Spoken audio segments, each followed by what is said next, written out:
Gentleman from Arizona is recognized for 5 minutes.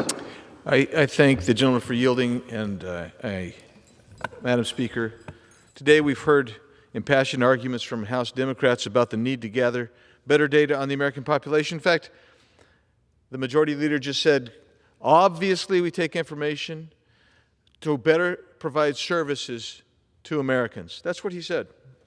As required by the Constitution, the decennial census is carried out every 10 years to conduct an actual enumeration in such manners as Congress shall by law direct.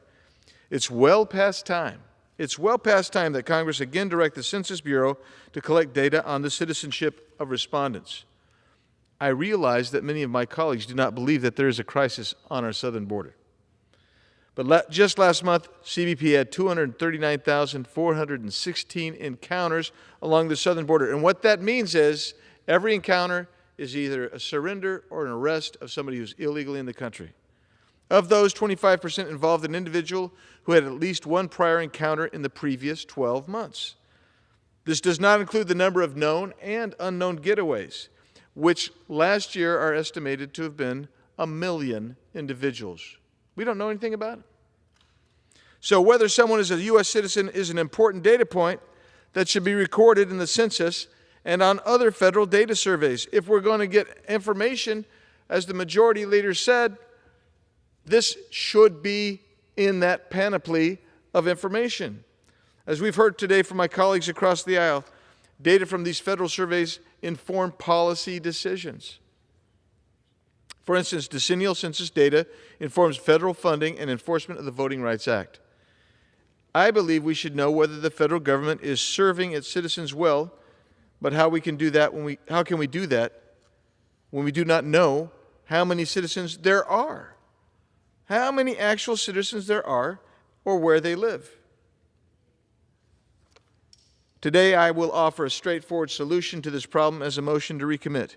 If we adopt the motion to recommit, we will instruct the Committee on Oversight and Reform to consider an amendment to require the federal surveys covered by the bill, including the U.S. Constitution, to also ask respondents whether they are U.S. citizens. In contrast to asking intrusive questions about sexual orientation that serve no legitimate purpose, the federal government should have a better understanding of the U.S. citizens residing in America and those who are not citizens. This information will better inform lawmakers and ensure the government is working to better the lives of Americans, which is what I've heard is the stated goal of the Democrats. It's time that the U.S. government and U.S. Congress especially works to protect the prosperity of the American people.